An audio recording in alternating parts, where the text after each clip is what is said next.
السلام علیکم ګرانو زده کوونکو د افغان تعلیمي اکاډمي یوټیوب چینل ته بیا هم ښه راغلاست. د دوولسم ټولګي ریاضي د لیمیټ د درسونو لړۍ ده.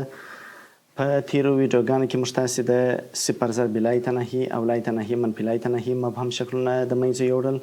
اوسنی درس مو د یو پتوان د لایتناهي مبهم شکل د منځه وړل دي چې دا هم د ډیرو مهمو لیمیټونو څخه دی.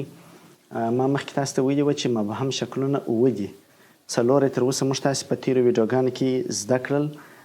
پنځم یې نن وایو، یو پتوان د لایتناهي. د هغه دپاره عمومي قاعده هم تشریح کوو. پاته دوه شکلونه چې سوه، یو صفر پتوان د صفر، یو لایتناهي پتوان د صفر. دا دوه مبهم شکلونه بیا د مشتق په برخه کې چې کله د لوپیټال قاعده مو ولوستل په هغه کې بیا تشریح کوو.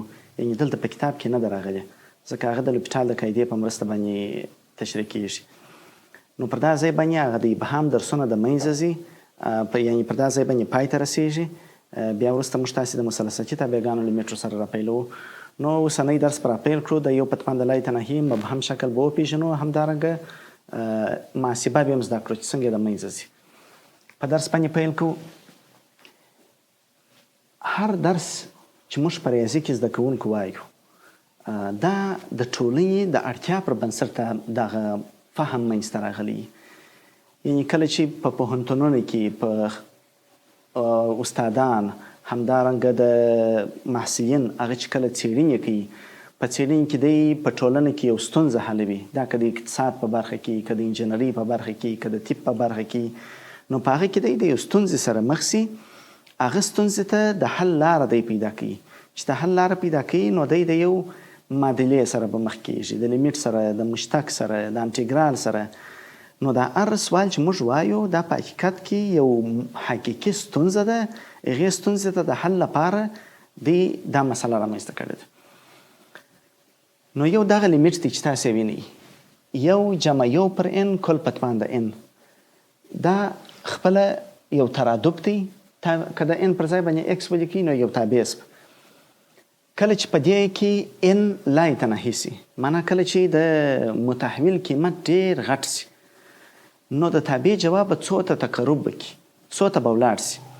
که د لیمیټ مفهوم نه وای او موږ د لیمیټ تخنیکونه زده نه وای، څه به پیښ سوی وای؟ دلته که موږ لایتناهي وضع کړو، یو پر لایتناهي صفر، یو جمع صفر بیرته یو کیږي، او په صورت کې ان دی، ان خو لایتناهي ته تقرب کوي، نو دی یو پتوان د لایتناهي. یو پتوان د لایتناهي مبهم دی، نو موږ به بې جوابه پاته وای. دا مسله به مو نس بیلولی. نو چاره یې څه ده؟ ډېر وخت چې ما خپله درس ورکړی دی زده کوونکو ته په مکتب کې، په پوهنتون کې، دوی ته دا سوال پیدا کېږي چې استاد یو پتوان د لایتناهي خپله یو کېږي، ځکه یو ته که هر توان ورکړل سي یو کېږي، نو څنګه یو پتوان د لایتناهي مبهم شکل غوره کوي؟ ما بار بار دغه غلط فهمي د منځه وړلو دپاره تاسو ته د لیمیټ مفهوم داسې بیان کوي چې په لیمیټ کې عددونه ټول حدي دي. نو د دې خبرې جواب دا دی چې د کیک یو پتوان د لایتناهي بیرته یو کېږي. یعنې که یو پوره و، د کیک یو نه د یوه څخه زیات و نه کم و، دته که لایتناهي ورکړل سي هغه بیرته یو کېږي. خو دلته د کیک یو نه دی. دا موږ چې په لیمیټ کې کوم عددونه وایو ټول حدي دي. حدي یو،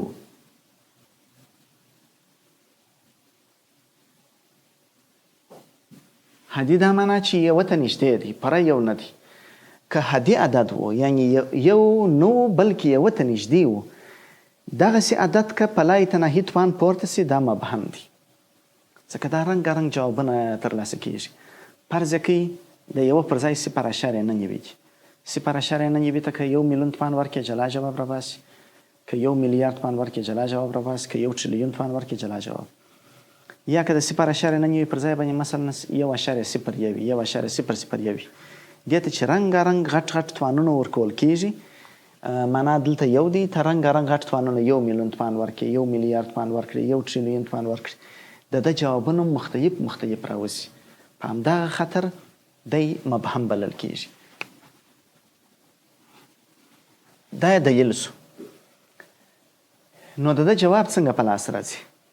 په مکتب په کتاب ستاسو د دوولسم ټولګي په ریاضي کې د دې تفصیلي ثبوت نه دی لیکل سوی، خو که تاسې د A جمع B کل په توان د N مطابقت ته کښتو پوسه د الجبر څخه په یاد دي که موږ تاسې دغه یو جمع یو پر N کل په توان د N دې ته د A جمع B کل په توان د N مطابقت پر اساس انکشاف ورکړو وروسته لایتناهي پر لایتناهي لیمیټ مطابق یې ساده کړو جواب د E راوځي یعنی یو د جواب یو اشاري عدد راوځي غیر ناطق عدد به وي اشاري خانیه بیا نه خلاصیږي دا یو ثابت عدد دی او غیر ناطق دی غیر ناطق معنی اشاري خانیه خې نه خلاصیږي قیمت دی 2.1 اته 2 اته 1 اته 2 اته 4 5 9 0 او داسې نور اشاري خانیه در ډیره پرې دوام لري دې ته د اویلر عدد وایي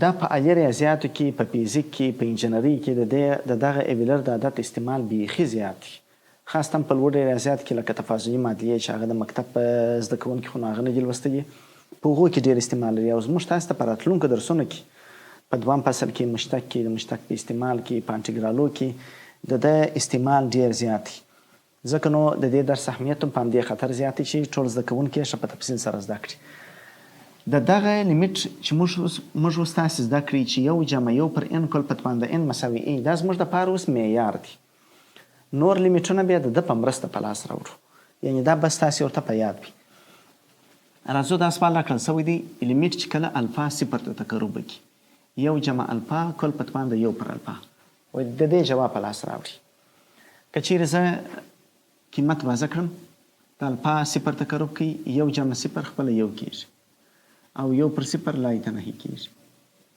نو د یو په توان د لایتناهي مبهم شکل لري دا چې مبهم دی د ده د له منځه وړلو دپاره د لیمیټ د تخنیکونو څخه استفاده کوو هغه شکل ته یې سموو د الفا یو پر الفا په توان کې چې ده یو پر الفا دا به په n سره فرض کړو دواړې خواوې به سرچپه کړو چې د الفا قیمت په لاس راوړو کله چې تاسې تعویضي طریقه کاروئ یعنې یو قیمت په بل قیمت تعویضوئ په لیمیټ کې هر ځای چې دی موجود وي هغه به ته تعویضوي نو الفا قیمت دلته سته په همدې ځای کې سته په دې ځای کې سته درې ځای شتون لري نو دا درې ځای به موږ تاسې د n له جنسه کوو اوس یو پر الفا خو n سوه دغه الفا دا به هم د n له جنسه کوي نو دا چې د ده مخرج یو دی دواړې خواوې به سرچپه کړو دا به الفا پر یو سي دا به یو پر n سي الفا پر یو خپل الفا کېږي نو الفا به مساوي سي یو پر n بل د تقرب مسله ده دا چې الفا صفر ته تقرب کړي د الفا پر ځای صفر وضع کړي یو چې پر صفر تقسیم کړي لایتناهي کېږي نو دا معنا که الفا صفر ته تقرب کړي نو n به لایتناهي ته تقرب کړي د دې خبرو په نظر کې نیولو سره په هغه لیمیټ کې خپل هغه تعویضي قیمتونه وضع کړو لیمیټ چې الفا صفر ته تقرب کړي یو جمع الفا کل په توان د یو پر الفا کله چې الفا صفر ته تقرب کوي نو n لایتناهي تقرب کوي د ده پر ځای به د n قیمت ولیکو یو جمع د الفا پر ځای به یو پر n ولیکو او د یو پر الفا پر ځای به n ولیکو نو دا لیمیټ تاسې وګورئ هغه د تیر درس مطابق چې موږ بل د ده جواب ای دی نو قیمت یې ای سو نو بالاخره لیمیټ چې الفا صفر ته تقرب وکړي یو جمع الفا کل په توان د یو پر الفا دا مساوي کېږي په ای سره حتمي دا نه ده چې موږ تاسې الفا ولیکو ځکه لیمیټ د هغه متحول تابع نه دي که تاسې د الفا پر ځای باندې اکس ولیکئ داسې نوشته کېږي چې یو جمع اکس کل په توان د یو پر اکس چې اکس صفر ته تقرب وکړي هم دغه ای ده که دلته ټي نوشته سي که دلته وای نوشته سي د متحول تابع نه دی دا لیمیټ په هغه پورې تړاو نه لري نو سوال مو جواب کوي ما تاسو ته مخکې دا خبره ذکر کړل چې زموږ دپاره دغه لیمیټ معیار دی ټول لیمیټونه دته سمیږي اوس تاسې وګورئ دا سوال موږ ته د ده په مرسته جواب کړي لاسته مو راوړي پسې سوال دی لیمیټ چې x صفر ته تقرب وکړي لنډه یو جمع x تقسیم پر x باندې اول عددي قیمت وضع کوي چې څه پیښیږي. کله چې صفر وضع کړو دلته یو پاتیږي. لن یا لوګاریتم د یو صفر دی. دلته که صفر وضع کړو صفر دی. دا صفر پر صفر شکل لري. نو د له منځه وړلو دپاره بیا هماغه تیر لیمیټونه زموږ دپاره معیار دي. هغه معیارونه دي.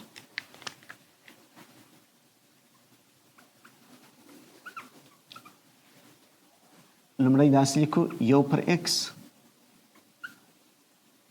لن د یو جمع ایکس. د لوګاریتم د قوانینو پر اساس دا یو پر ایکس چې ضریب دی دا توان ته وړو.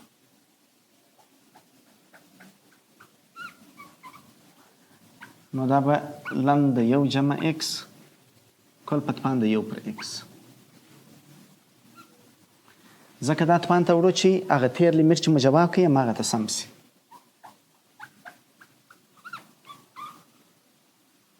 دا لیمیټ په لن ته ور داخل کړو.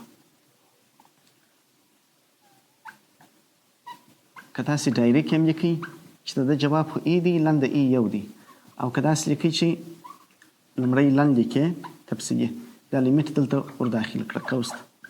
د لیمیټ د خاصیتونو پر اساس یو جمع ایکس کل په توان د یو پر ایکس.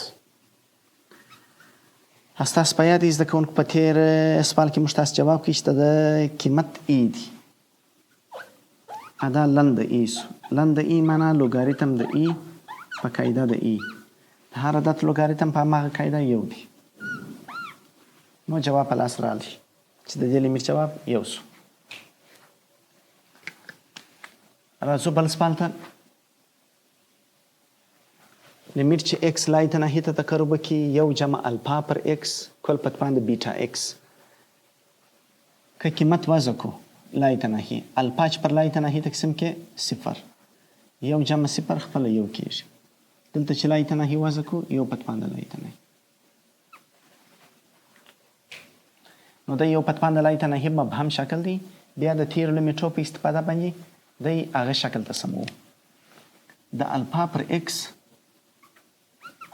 ایکس دا به مساوي کو یو پر ان سره. یو پر ان. نو د دې ځای څخه به د ایکس قیمت پیدا کړو چې بیا دلته لوړ د ایکس پر ځای باندې وضع کړو. کله چې د ایکس قیمت پیدا کوو ایکس مساوي کېږي الفا ضرب ان.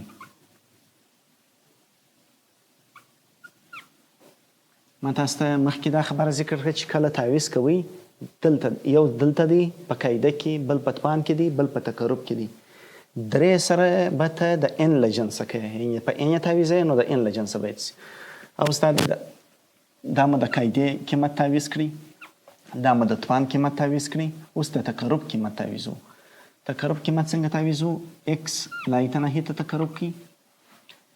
دلته چې لایتناهي وضع کې د ان پر ځای که دلته ایکس لایتناهي نو خو ان هم لایتناهي کېږي. ځکه الفا ثابت دی دواړې خوا یې پر الفا ویشه دی لایتناهي کېږي.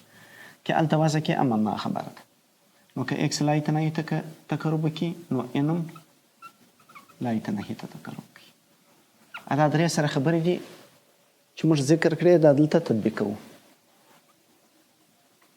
لیمیټ چې ان لایتناهي ته تقرب وکړي ایکس لایتناهي تقرب کوي د هغه پر ځای باندې ان وضع کوو.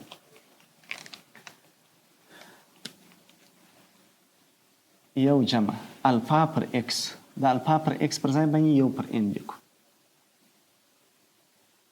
کل په توان د بیټا خپله لیکو. د ایکس پر ځای باندې الفا ضرب ان لیکو. الفا ضرب ان.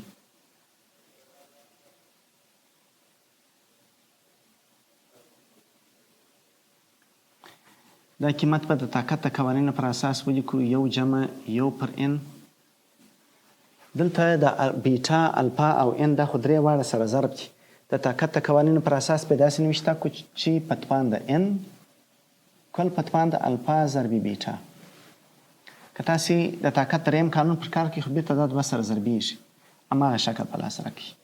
کله چې په دې شکل ولیکل موږ ته دغه د قاعدې قیمت معلوم دی چې د جواب ای دی. کله چې دا جواب ای دی د پر ځای به ای وضع کړو سوال به جواب سي. نو دا مساوي کېږي د پر ځای باندې د ای قیمت وضع کړو د تیرو درسو پر اساس ای په توان د الفا ضرب بیټا. همدا یې جواب شو. تاسې وګورئ هر مثال چې موږ تاسې حلوو معیار مو هغه د ای قیمت دی. هماغه د ای قیمت ته سوال سمیږي. دا په 3 سوال دی. لیمیټ چې x صفر ته تقرب وکړي ای په توان د x منفي 1 تقسیم پر x باندې. که چیرې بیا د x پر ځای صفر وضع کړو ای په توان د 0 1 کېږي 1 منفي 1 0. دا هم صفر دی. نو دی 0 پر 0 مبهم شکل لري. د له منځه وړلو دپاره بیا د تعویضي طریقې څخه استفاده کوو. دا ای په توان د x منفي 1 دا به په یو توري سره فرض کړو، یا په ټي سره یا په وای سره یا په الفا سره. ځکه ما مخکې ذکر کړله چې دی د متحول تابع نه دی. هر متحول چې وضع کړي فرض کړئ زه په ټي سره تعویضوم. منفي 1 به دې خواته واړو، رسته خواته. دا به 1 جمع ټي سي. د دواړو خواو به لن ونیسو. دا به لن د ای په توان د x، دا به لن د 1 جمع ټي سي. لن د ای خو 1 دی، x ضریب ګرځي، x مساوي کېږي، x ضریب سو لن د ای 1 دی، x مساوي کېږي لن د 1 جمع ټي. تقرب به وګورو. کله چې x صفر ته تقرب کوي دلته چې صفر وضع کړي ای په توان د 0 1 1 منفي 1 0 نو ټي هم صفر ته تقرب کوي.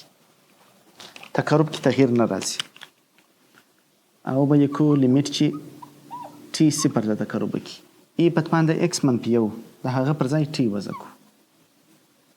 د x پر ځای باندې لن د 1 جمع ټي. دا چې موازه کوي صورت او مخرج پر ټي ویشو. دا هم پر ټي ویشو، دا هم پر ټي ویشو. ټي پر ټي باندې یو رسیږي. لن د 1 جمع ټي پر ټي.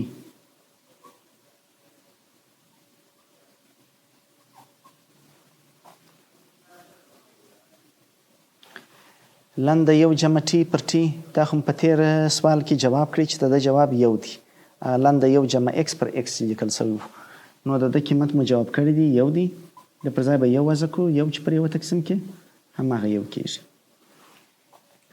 نو تر دې ځایه پرې زده کوونکو موږ تاسې د 1 په توان د لایتناهي دپاره سوال ولوستی. څنګه د 1 په توان د لایتناهي هغه معیار څنګه دی او د ده په مرسته باندې نور شکلونه څنګه له منځه ځي. په بل ویډیو کې به د خیر سره تاسې د دې عمومي قاعده زده کړئ چې بې له دغه تخنیکونو کارولو څخه موږ که د 1 په توان د لایتناهي د بڼې سره مخ شولو د هغه دپاره عمومي قاعده څنګه ده دا به تاسو ته خیر سره په راتلونکي ویډیو کې وګورئ. تر بل درسه پورې ښې چارې.